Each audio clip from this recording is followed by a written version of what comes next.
बिस्मिल्लाहिर्रहमानिर्रहीम।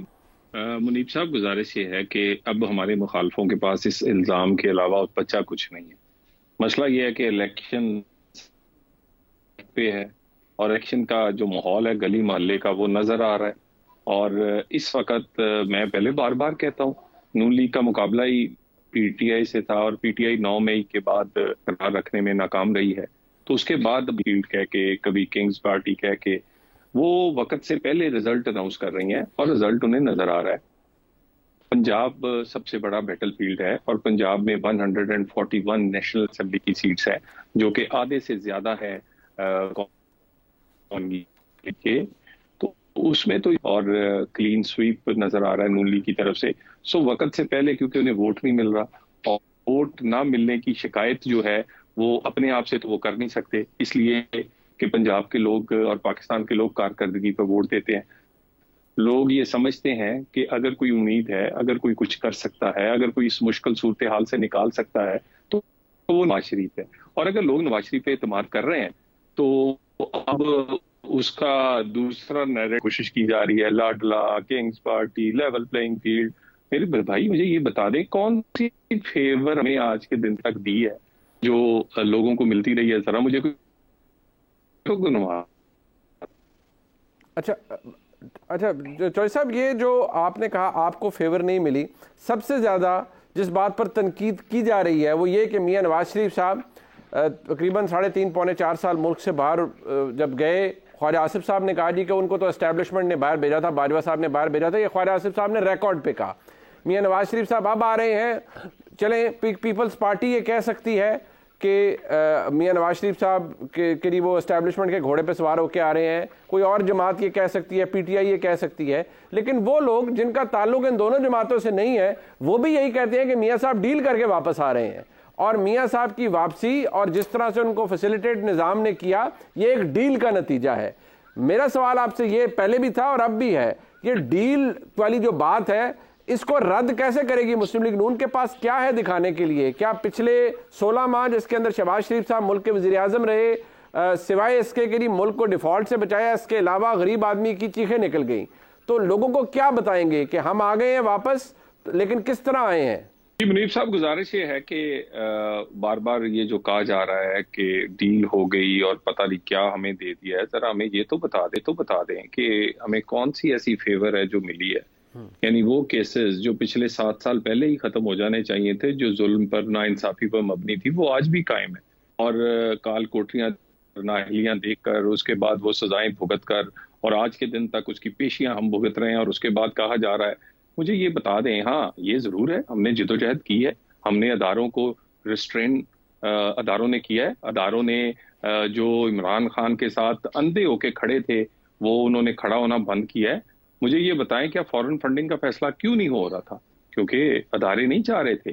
क्यों उसकी बच्ची वाले से मामले से लेकर और तोशा खाना से लेके आप कोई मामला देख लें, यानी यहाँ पर तो पर्चा बाद में दर्ज होता था, जमानत और रिलीफ, और उसके बाद बल्कि यहाँ पर ऐसे केसेस भी हैं कि पर्चा दर्ज हुआ है, रिमांड की बजाय उन्होंने कहा है जी डिस्चार्ज कर दें इनको, और एक नहीं दर्जन। सो बात यह है कि हमने बिल्कुल ये एक जिद्दोजहद की है और उस जिद्दोजहद के नतीजे में हमने अदारों को ये बावर करवाया, अदारे अपनी हद में वापस गए हैं। ये हमारी कामयाबी है, बट इसको कोई कुछ भी कहता रहे। चौधरी साहब, आप कह रहे हैं कि हम पंजाब में क्लीन स्वीप करेंगे। चौधरी साहब, आप लड़ेंगे किसके खिलाफ? पीटीआई बिल्कुल मार्जिनलाइज हो गई, खत्म हो गई, 9 मई चले उनके गले में पड़ गया, वो उनकी अपनी गलतियां सही।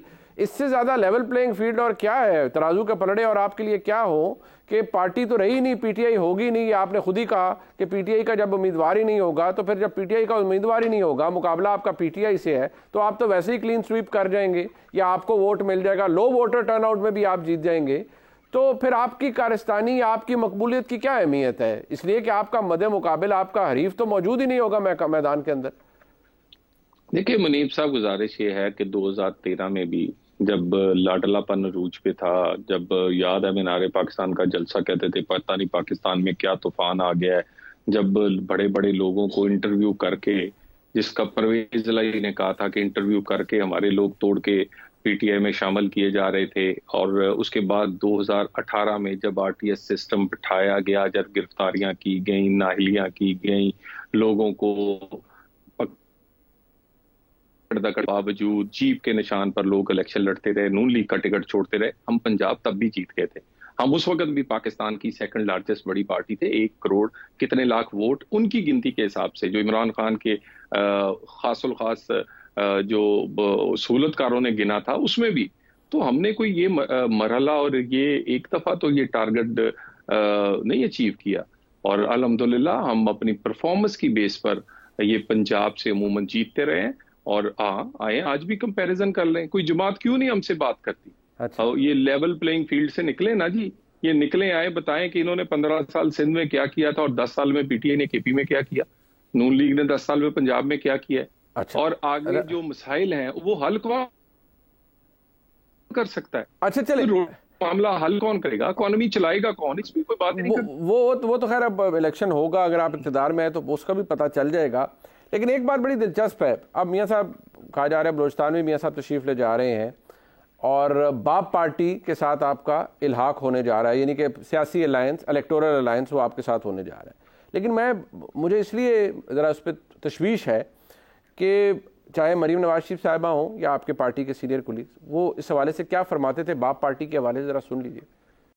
आपने बाप से वोट ले लिए और वो वाले बाप से वोट ले लिए जो अपने बाप की इजाजत के बगैर किसी का साथ नहीं देता। बाप का जब हुक्म होता है तो वो हुकूमती बेंचेस के ऊपर जाके बैठ जाते हैं, बाप का जब हुक्म होता है तो वो ऑपोजिशन बेंचेस पे आके बैठ जाते हैं। खुल के आपको इसको ओन करना चाहिए कि आपने बाप के अहकामात माने हैं। तो फिर चौधरी साहब, अगर मैं इस तज्जिए पर जाऊं तो फिर बाप पार्टी ने बाप से पूछ कर ही आपके साथ इलेक्शन अलायंस करनी है।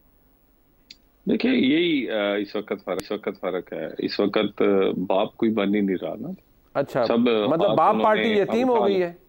हाँ भाई, ये सारे ही हो गए ना जी, इसमें इमरान खान सबसे पहले यतीम हुआ है। अच्छा, अब अगर लोग फ्री विल के साथ आना चाह रहे हैं, और हर एक की ख्वाहिश है, पीर बकाड़ा से लेकर और बलोचिस्तान से लेकर केपी के वो लोग जिसमें ऐसी जमातें जो कि चाहती हैं कि वफाक की किसी जमात से रिश्ता जुड़े, और जिनको ये नजर आ रहा है कि अगली वफाकी हुकूमत जो है वो मुस्लिम लीग नून की बनने में इस वक्त नहीं आ रही, तो सारे लोगों की ख्वाहिश है। और उसमें बहुत सारे हमारे ऐसे मुखालिफ हैं जो बड़ी तल्ख जिनके साथ हमारी तारीख गुजरी है, लेकिन हर एक की ख्वाहिश है कि वो नून लीग के साथ इलेक्शन लड़े। हम बड़े क्लियर हैं, बलूचिस्तान के मामले में जब हमारी अक्सरियत भी थी उस वक्त भी नवाज शरीफ ने वहाँ कौम परस्तों को मौका दिया था। हम छोटी जमातें, वो ख्वाह किसी भी वजह से बनी है, हम उनको पाकिस्तान में वफाक के साथ चलाना चाहते हैं। बट वो आम छोटी जमात हो तो वो और बात है। बाप पार्टी को तो आपको भी पता है कि, बल्कि खुद मरियम बीबी फरमा रही हैं आपकी पूरी जमात के, बाप पार्टी को किसने बनाया? एस्टेब्लिशमेंट ने बनाया। तो आज अगर बाप पार्टी एस्टेब्लिशमेंट की, आप कहते हैं कि अब उन्हें एस्टेब्लिशमेंट की एनओसी की जरूरत ही नहीं है, मतलब बाप पार्टी फ्री फॉल में है और वो आपकी मोहब्बत में, सियासी मोहब्बत में वारे जा रहे हैं, और वो चाहते हैं कि मियाँ साहब के साथ एक इंतखाबी अलायंस हो जाए, उन्हें किसी के एनओसी की आज जरूरत नहीं है, ये आपका कहना है, ऐसे ही? देखिए, मैं सिर्फ बाप नहीं बल्कि बलूचिस्तान की वो पार्टियां जिन्हें आप समझते हैं कि वो एंटी एस्टेब्लिशमेंट की वो पार्टियां जिन्होंने 75 साल में एंटी एस्टेब्लिशमेंट ले किया है, नवाज शरीफ के साथ वो भी कदम ब कदम चलती रही हैं और आइंदा भी आपको चलती नजर आएंगी। और ये 16 सीटें हैं पूरे बलूचिस्तान में, और अगर हमने सीटों का ही कोई धंधा करना हो तो सिर्फ पंजाब के अंदर एक डिवीजन में 16 सीटें हैं। सो हम सीटों के लिए नहीं, हम वफाक के साथ छोटी जमातों को साथ लेके चलना चाह रहे हैं।